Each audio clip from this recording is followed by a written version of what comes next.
بسم اللہ الرحمن الرحیم۔ السلام علیکم ناظرین کرام، آج ہم بات کریں گے یوکرین میں شیعہ مذہب کی ابتدا اور موجودہ صورتحال پر۔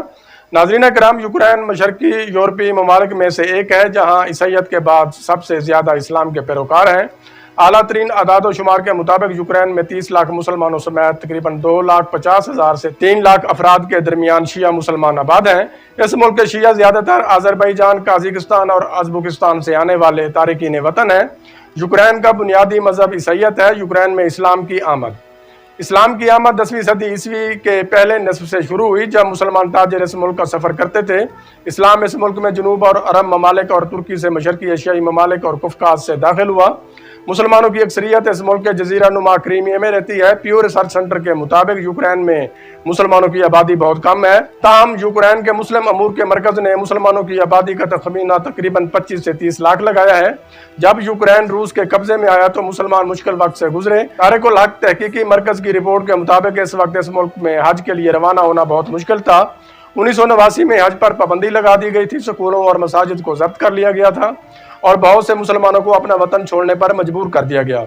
مساجد کے امام اور اسکول کے اساتذہ کو روس جلا وطن کر دیا گیا۔ معاملات کو عملی جامہ پہنانے کے لیے اینٹی اسلامک آرگنائزیشن تنظیم قائم کی گئی۔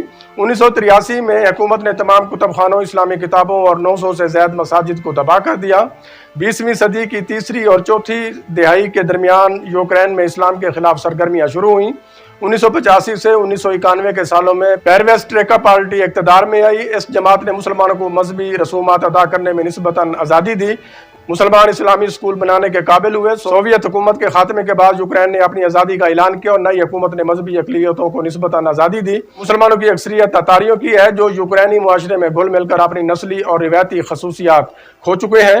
1990 میں یوکرین میں ایک جمہوری کھلی جگہ کی تشکیل کے بعد اس ملک میں اسلامی سرگرمیوں کے پھیلنے پھولنے کے شواہد نمایاں طور پر سامنے آئے۔ اس ترقی میں خاص کردار ادا کرنے والوں میں عرب نوجوانوں کا ایک گروپ بھی شامل تھا، جنہوں نے یوکرینی یونیورسٹیوں میں اپنی تعلیم جاری رکھی۔ خاص طور پر وہ طالب علم جو کیف، ڈانسک، اوڈیسیا، خارکیف، زباروزیا، سیمرویل، وینٹیسیا اور لوہانسک کے شہروں میں تعلیم حاصل کر رہے تھے۔ یوکرین میں مسلم مساجد کی خاصی تعداد ہے، جیسے مشہور مساجد میں ڈونسک کی احد گرینڈ مسجد، لیورپول میں سلطان سلیمان مسجد، چسرائے میں عظیم خان مسجد، جمعہ کی مسجد یفپوٹوریا، ان میں شیعہ مسلمان۔ یوکرین کے زیادہ تر شیعہ منگول یاد ہیں اور ازبکستان، قازقستان اور آذربائیجان سے اس ملک میں داخل ہوئے ہیں۔ سوویت یونین کے انہدام اور یوکرین کی آزادی کے بعد اس ملک میں شیعوں نے اپنی تبلیغی سرگرمیاں شروع کی اور کچھ یوکرینی باشندے بھی مذہب اہل بیت علیہ السلام سے متاثر ہوئے۔ اس ملک کے شیعہ برسوں سے یوم عاشورہ منا رہے ہیں۔ یوکرینی شیعوں میں زیادہ تر آذری باشندوں کا ایک گروہ ہے جو یوکرین میں رہتے ہیں اور ہجرت کر گئے۔ آذربائیجان اور یوکرینی شہریوں کے درمیان تعلقات کی تاریخ روسی سلطنت اور سوویت یونین تک جاتی ہے۔ یوکرین میں شیعہ آذربائیجانیوں کی آبادی تقریباً 50,000 کے قریب ہے۔ ڈونیٹسک صوبے میں 8,000 افراد، صوبہ خارکیف 7,000 افراد اور دنیر پیٹروسک صوبے میں 6 سے 7,000 افراد میں مذکور ہیں۔ 1960 سے 1990 کے درمیان تارکین وطن کی تعداد میں 5.5% اضافہ ہوا، جس کی بنیادی وجہ جنوبی قفقاز میں عدم استحکام ہے۔ شیعہ مراکز: اہل بیت کیف کی حسینیہ، سید احمد سبونوچی کیف میں اہل بیت علیہ السلام حسینیہ کے بانی ہیں۔ وہ نماز پڑھنے کے علاوہ لوگوں کے مسائل کا بھی خیال رکھتے ہیں اور مسلمانوں کے نکاح کا خطبہ پڑھنا اس حسینیہ میں ان کی دیگر سرگرمیوں میں سے ایک ہے۔ حسینیہ اہل البیت سے 4,000 سے 5,000 سے زائد افراد منسلک ہیں۔ انگریزی اور روسی دونوں زبانوں میں ویب سائٹ www.ahlalbaytukraine.com کا قیام اس حسینی کی اہم ترین سرگرمیوں میں سے ایک ہے۔ کوثر اسلامک سینٹر یوکرین شیعوں کی خبروں اور سرگرمیوں کی عکاسی کرنے کے مقصد سے قائم کیا گیا ہے۔ مشرقی یوکرین میں بیت الزہرا سلام اللہ علیہ کیف میں الرسالہ انسٹیٹیوٹ، حجت الاسلام سید احمد سبونوچی کیف میں اہل البیت حسینیہ کے بانی ہیں۔ ان کا کہنا ہے کہ اس حسینیہ میں نماز پنجگانہ، نماز جمعہ اور لوگوں کے مسائل اور دیگر مذہبی مسائل کے حل کے لیے خدمات فراہم کرتے ہیں۔ ان کا کہنا ہے کہ حسینیہ کے ایک کمرے کو شادی کے کمرے میں تبدیل کر دیا گیا اور اس کمرے میں مسلمان ہونے والے لڑکوں اور لڑکیوں کے خطبہ نکاح پڑھے جاتے ہیں۔ حجت الوداع سبونچی کی اہلیہ یوکرینی ہیں اور ایک مشہور خاندان سے ہیں۔ حاج آغا سبونچی نے اعتراف کیا کہ اس خاتون سے شادی کرنے کے لیے ان کی والدہ یوکرین آئی اور پروپوز کیا، اور ظاہر ہے کہ ان کی ملاقات سے لے کر شادی میں 4 سال لگ گئے، جب تک ان کی بیوی نے اپنی مرضی سے اسلام شیعہ مذہب قبول کیا۔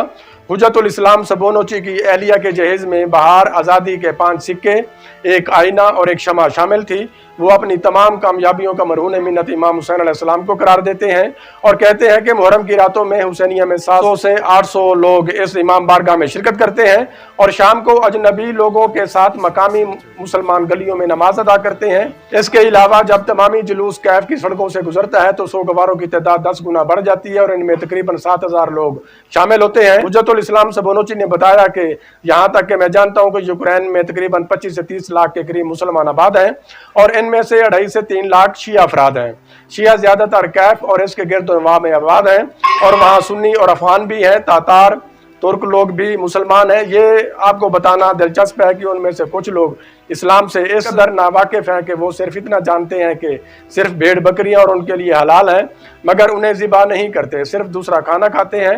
زیدی شیعہ کے صرف 2-3 لوگ یہاں دیکھے ہیں، باقی اسماعیلی، بورا یا دیگر شاخوں کو نہیں دیکھا۔ یوکرین میں ہر سال 15 سے 20 لوگ شیعہ اسلام قبول کرتے ہیں۔ اس طرح میرے گھر کی 4تھی منزل پر رہنے والا عرفان آذربائیجانی بھی اسلام سے متاثر ہو کر مسلمان ہو گیا۔ تک سینکڑوں متلاشیان حق کو راہ حق دکھا چکا ہوں۔ یوکرین میں شیعہ مذہب تواتر سے بڑھ رہا ہے، خاص طور پر محرم کے مہینے میں جب ماتمی جلوس نکلتے ہیں تو میں لوگوں کو متوجہ کرنے کے لیے اچھے نوے اور غمناک مرثیے ساؤنڈ سپیکر پر لگا کر حقیقت کربلا کی طرف متوجہ کرنے کی کوشش کرتا ہوں۔ عام طور پر میں حسینیہ کی چھت سے مرحوم معیز زادہ اور دیگر لوگوں کی آواز کے ساتھ مغرب کی اذان نشر کی جاتی ہے۔ گرمیوں میں جب لوگ باہر زیادہ ہوتے ہیں تو اذان کی آواز سن کر حیران ہوتے ہیں اور کچھ لوگوں کو یہ پسند ہے اور میں نے ایسا کوئی نہیں دیکھا کہ جو اسے ناپسند کرتا ہو۔ جن ڈاکٹروں کو میں جانتا ہوں ان میں سے ایک نے شیعہ اسلام قبول کر لیا ہے اور میں آج تک ان سے رابطے میں ہوں۔ جتنے لوگوں کو بھی شیعہ اسلام میں لایا گیا ہے ماشاءاللہ وہ شراب و دیگر سماجی عام گناہوں سے اجتناب کرتے ہیں، نماز آسانی بڑی تیزی سے سیکھ جاتے ہیں۔ یوکرینی زیادہ تر آیت اللہ سستانی صاحب کی تقلید کرتے ہیں۔ اس شیعہ کیف، خارکیو، سمفرپول اور جزیرہ نما کریمیا کے شہروں میں رہتے ہیں کہ شیعہ کئی سالوں سے دیگر ممالک کی طرح حسینی عاشورہ کے جلوس بھی بڑے جوش و خروش کے ساتھ سڑکوں اور چوراہوں پر مناتے چلے آ رہے ہیں اور حسینیہ کا سبز پرچم ان کے درمیان ایک نسل سے دوسری نسل تک منتقل ہو رہا ہے۔